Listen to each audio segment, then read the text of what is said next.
एक नई वीडियो के साथ आज मैं फिर हाजिर हूं, आपका होस्ट दोस्त विक्रांत जोशी। आपका स्वागत करता हूं मेरे विमान शो में, जिसमें हम लेके आते हैं वर्ल्ड अफेयर्स और डिफेंस की दिन भर की टॉप खबरें। तो चलिए जान लेते हैं। आपने हमारे मर्चेंडाइज चेकआउट नहीं किए हैं तो अभी चेकआउट करिए। लिंक आपको डिस्क्रिप्शन में, पिन कमेंट में दोनों मिल जाएगा। स्क्रीन पर भी आप हमारे प्रोडक्ट को देख रहे होंगे। स्क्रीन पे व्हाट्सएप नंबर भी मिल रहा होगा, इस पर आप हमसे संवाद कर सकते हैं, डिस्काउंट प्राप्त कर सकते हैं। अगर आपको कुछ समझ में नहीं आ रहा है कैसे बुकिंग करना है, ये सारी चीजें आप समझ सकते हैं। हमारे मर्चेंडाइज को खरीदने से आप हमारे देश के जवानों की भी हेल्प करते हैं। वो कैसे, हमारी वेबसाइट पर आप पढ़ सकते हैं। अपनी सबसे पहली खबर की बात करेंगे तो वो रफाल की तरफ से निकलकर सामने आ रही है, जो कि नेवी के लिए खरीदे जाना है। आपको पता है कि फ्रांस के एयरक्राफ्ट रफाल को हम लोगों ने चुन लिया था और नेवी के लिए ये चुना गया था।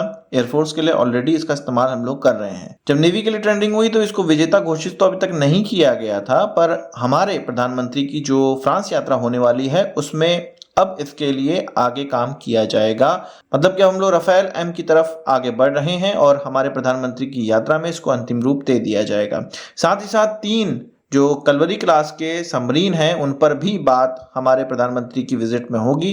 ये दोनों ही चीज भारतीय डिफेंस मिनिस्ट्री की तरफ से पास कर दिए गए हैं और इन पे अब आगे बातचीत फ्रांस से हम लोग करेंगे। खास बात यहाँ पर यह है कि ये चीज केवल हम लोग बातचीत उनसे करने जा रहे हैं और उनको ये आश्वासन देने जा रहे हैं कि ये हम लोग अब खरीदेंगे। इस पर अभी प्राइस नेगोशिएशन होना है और ये कहा जा रहा है कि चुनाव से पहले इस डील पर हस्ताक्षर नहीं होने वाले हैं। इस चीज को आप समझिएगा कि इसको अंतिम रूप दे दिया जाएगा। हर चीज पर बातें होंगी, सब कुछ होगा, पर इसको चुनाव के वजह से अंतिम रूप नहीं दिया जाएगा, क्योंकि गवर्नमेंट पे ब्लेम आने लगेगा कि भ्रष्टाचार हुआ है और वो चुनाव हार सकते हैं या बैकफुट पे जा सकते हैं। इस कारण से इसको अंतिम रूप नहीं दिया जाएगा। तो आप समझिए कि आरोप प्रत्यारोप के इस व्यवस्था की वजह से जो डिफेंस डील कुछ 6 महीने 9 महीने आगे बढ़ जाएगी और जो ये इक्विपमेंट 6 महीने 9 महीने पहले आ सकते थे वो इसके बाद आएंगे। तो भारत की डिफेंस तैयारियों में जो पॉलिटिकल रोल है वो बहुत बड़ा रोल होता है। अभी की सत्ताधारी पार्टी की भी मजबूरी है, क्योंकि आगे उनको भी चुनाव जीतना है। भ्रष्टाचार हो ना हो, पर आरोप जब अगर लग जाते हैं तो चुनाव जीतने में प्रॉब्लम हो जाती है और अपोजिशन पार्टी तो तैयार बैठी है किसी भी डील पे भ्रष्टाचार को आगे लाने के लिए। आपका इस मुद्दे पे क्या कहना है कमेंट बॉक्स में जरूर बताइएगा। एक और अच्छी खबर की हम लोग बात करते हैं। आपको पता है कि ये खालिस्तान रेफरेंडम 2020 ये चल रहा है और कुछ 3 साल तो लेट हो चुका है और विदेशों में कई जगह इसके लिए वोटिंग कराई जाती है। सो कॉल्ड वोटिंग हम लोग इसको कहते हैं और सो कॉल्ड रेफरेंडम इसको कहते हैं। इसी तरह की जो रेफरेंडम है वो ब्रिस्बेन में करवाया जा रहा था। Brisbane convention and exhibition centre में करवाया जा रहा था, जहां पे 9 बजे इसकी शुरुआत हो गई, पर 9:30 बजे तक इस वोटिंग को हैक कर लिया गया। असल में ये एक ऑनलाइन वोटिंग होती है जो कि एक वर्चुअल प्राइवेट नेटवर्क के थ्रू करवाई जाती है। अब इस पर अटैक हुआ और हैकर्स ने हैक कर लिया और ये मैसेज दिखने लगा कि your connection is not private. Attack हो चुका है और जो इंफॉर्मेशन है वो चोरी हो सकती है, जिसके बाद इनकी आईटी टीम हरकत में आई। इसके अलावा जो ऑर्गेनाइजेशन है सिख फॉर जस्टिस, उसके द्वारा ये कहा गया कि ये भारत का काम है, भारत की एजेंसी इस प्रकार की चीजें करवाती है और हर रेफरेंडम में इस प्रकार की हमें जो हैकिंग है वो देखने को मिलती है, पर हमारी आईटी टीम इसको रोक लेती है, पर इस बार इसको नहीं रोक पाई। ये जो मैं रिपोर्ट बता रहा हूँ ये आपको पाकिस्तानी अखबार की बता रहा हूँ, तो इसमें थोड़ी भारत की बुराई तो वो करेंगे ही।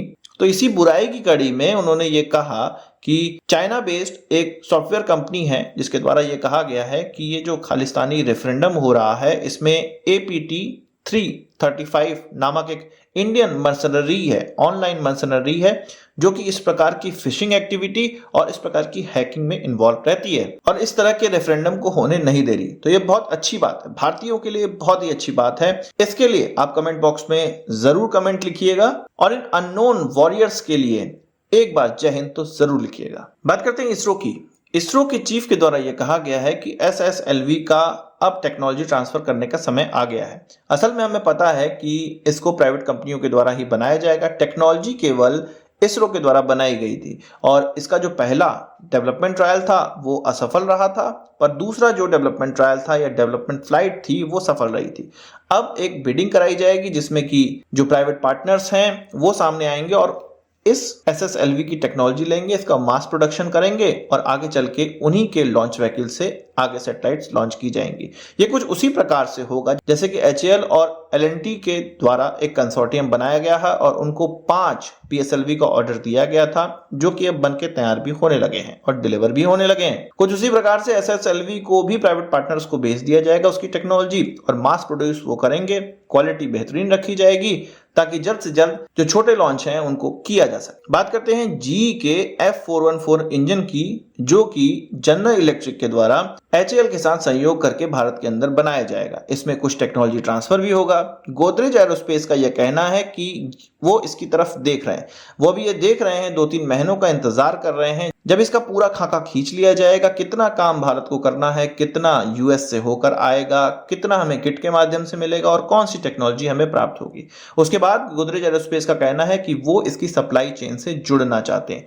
वो ये चाहते हैं कि ये जो प्रोग्राम है जो HAL और जनरल इलेक्ट्रिक के बीच में करार हो रहा है, उसमें जो छोटी बड़ी MSME होंगी उनमें से गोदरेज एरोस्पेस भी एक ऐसी कंपनी बनना चाहता है जो कि इस इंजन के लिए सप्लाई चेन में एक कड़ी का काम कर सके। उसके लिए वो महाराष्ट्र में एक फैसिलिटी भी बना रहे हैं जहां पर इन इंजन्स के कंपोनेंट को बनाने की वो व्यवस्था करेंगे। साथ ही साथ वो एयरबस और बोइंग के जो कमर्शियल एयरक्राफ्ट बनने हैं उसके इंजन के कंपोनेंट पे भी नजर गड़ाए हुए हैं और उसके लिए भी इसी फैसिलिटी का इस्तेमाल किया जाएगा और इसी फैसिलिटी को दिखाते हुए वो GE और HAL से कुछ काम प्राप्त करने का प्रयास करेंगे। एक अच्छी अप्रोच इसको कहा जा सकता है। तो आज की इस वीडियो के लिए बस इतना ही। आशा करता हूँ वीडियो पसंद आया होगा, आपको एक बड़ा थम्स अप जरूर देंगे। इस वीडियो संबंधित सवाल सुझाव हो कमेंट बॉक्स में जरूर लाइएगा और यदि आपने हमारा चैनल सब्सक्राइब नहीं किया उसे भी कर लीजिए, क्योंकि हम इस प्रकार की वीडियो लाते रहते हैं। नमस्कार, थैंक यू, जय हिंद।